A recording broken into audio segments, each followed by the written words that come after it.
ñu wax ci leneen di problème mu texte bari na lu muy indi ay safaano ci wàllu xalaat ak ay position yu ku ne dina xëcc jëmale ci côté faaw kon ñu nangu ni ñu libalee texte bi boot wàllu yoon ci Sénégal dafay am ay manquement comme beneen réew bu mu mën di doon waaye teewul ci wàllu politique foog am yoo xam ni c'est général dañ ko war a respecté jël ay motuwaay ngir dem ci élection yi te saa si tembe kenn mënut a def lenn loo xam ne dana yànqal liggéey bi Pastef toll ngir organiser ay élections législatives fii ci Sénégal en tout cas loolu mooy position bu Pape Moussa Sow ñu teewlu ko.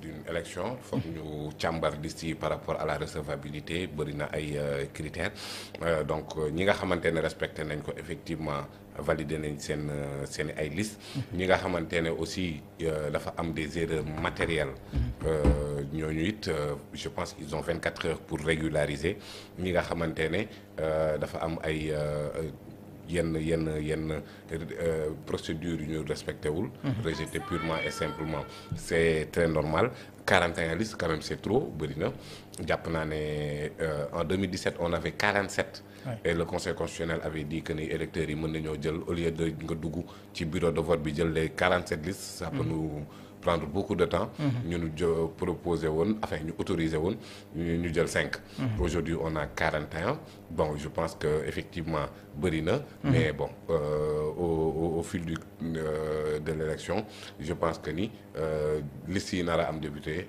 bu ñu matee 5 ci lañ nar a yem mais en tout état de cause c'est la marche normale d'une démocratie noonu lay doxee donc temps bi permettre woon ñu jël d'ailleurs on n'était pas dans une élection régulière c'est une élection anticipée xëy na filtre du parrainage li mu amut moo permettre loolu noonu yëpp mais bon ce sont les aléas de la démocratie je pense que ni du l'institution moom mooy poser problème peut-être mën nañ koo waxaat après bu ñuy wax ci justice bi ak ni muy doxee parfois damay faral di wax ne Sénégal on exagère sur l'imputabilité de nos pathologies au texte parfois dañuy jiñ textes yi rek parfois ce ne sont pas les textes parfois ce sont les personnes Abdoul Khadr parce que les institutions la DGE le Conseil constitutionnel etc yooyu noonu ce sont des instruments inanimés ils sont sans âme baax nañ wala bon nañ doo xam c'est comme pistolet baax na wala bon na am na ñu koy utiliser pour def ñaawteef am na ñu koy utiliser pour kaar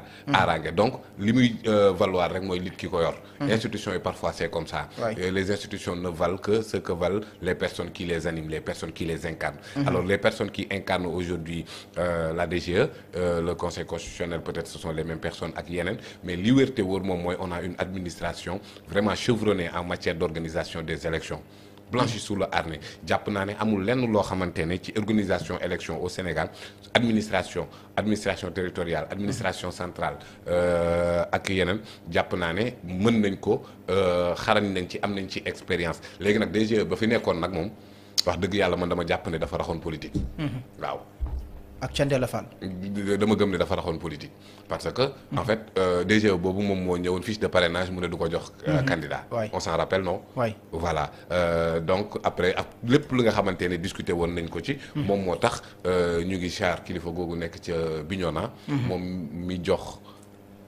président Diomaye bale bi d'accord waaw parce que am na ci yoo xamante ne bale moom moo koy lijjanti te jàpp naa ne actuellement mi ngi avancé à grands pas vous avez vu l'administration de la justice gis nga ne justice bi dem nañ pour toog def assise réforme yi duggagul changé guñ texte yi même texte yi ñoo fi nekk même institution yi ñoo fi nekk et pourtant tout le monde a constaté l'effectivité de l'indépendance de la justice au Sénégal kon li ma bëgg a wax moom mooy li ci bëri du woon texte yi du woon institution yi mais nit yi ce sont les hommes exactement d'accord les institutions demeurent les hommes passent voilà parfois on a des hommes yoo xamante ne wax dëgg yàlla ils ont du mal à se hisser à la hauteur de nos institutions parce que nous on a des institutions yoo xamante ne vacciné nañu contre les coups d'État en Afrique on n'en a jamais connu le Sénégal n'a jamais connu une rupture constitutionnelle donc am nañ ay institutions pour man yu dëgër donc da nga jàpp ni actuellement matérialisé nañ la rupture wi ñu doon wax ci wàllum justice ci lu bari ci maanaam nit ñi ci nit ñi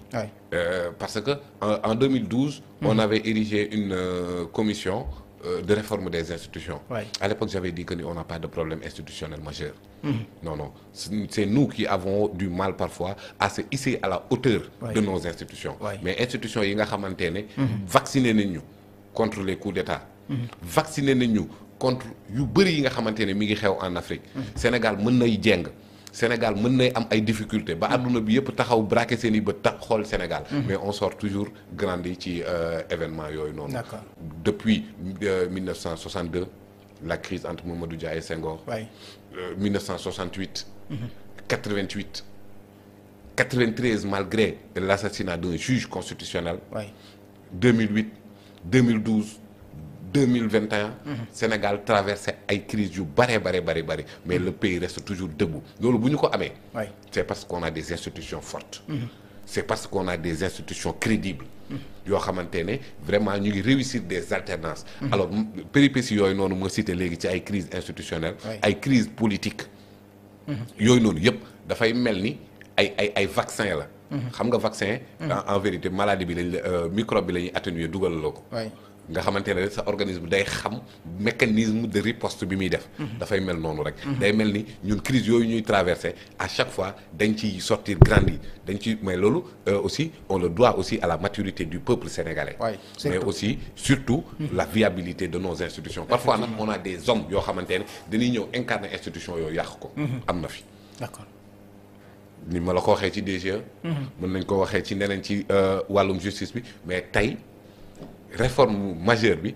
le peuple sénégalais moom moo ko def le 24 mars passé maanaam changer systématiquement. li nga xamante ne moom mooy yenn nit ñi doon incarner ces institutions. alors ce changement systémique. imposé et réalisé par le peuple sénégalais président Diomaye ñëw am ci yoo xamante ne bale bi def effet am. mais gis nga ne lu bëri loo woon ni na. D'accord. gis nga. Les arrestations politiques. yi nga fi gisoon entre 2021 ak 2024. fii li fi xew gis nga ne wute na lool ak loolu la rek. waaw am na changement moom. boo xamante ne Sénégal yëpp mën nañu koo constater. alors boo gisee il y a des acteurs politiques qu'on avait interpellés. Finalement le parquet. bi dépendre de l'exécutif. moom moo leen classé seen dossier sans suite. pour dire à quel point. la justice sénégalaise a pris du galon. D'accord. A fait des pas. mais parce que loolu noonu nit yi. donc je pense effectivement que ña fi nekkoon. ñoo doon problème bi donte nag am nañ ay problème de texte. qu'on ne doit pas exagérer. donte am nañu ay problème de texte mais ñi fi nekkoon ñooy problème mu texte yi woon ci Sénégal di ko tripatouiller ni mu leen neexee di ko jalgati ngir rek. doxal nu mu la neexee wala bëgg a des ci pouvoir ñu koy jaajëfal Pape Moussa Sow invité la woon ca Feeling Dakar doon jàngat situation yoon ak ni ñu koy càmbaree ci Sénégal ak ni ñu koy contextualiser muy ànd ak li doon ay xew-xew ci Sénégal.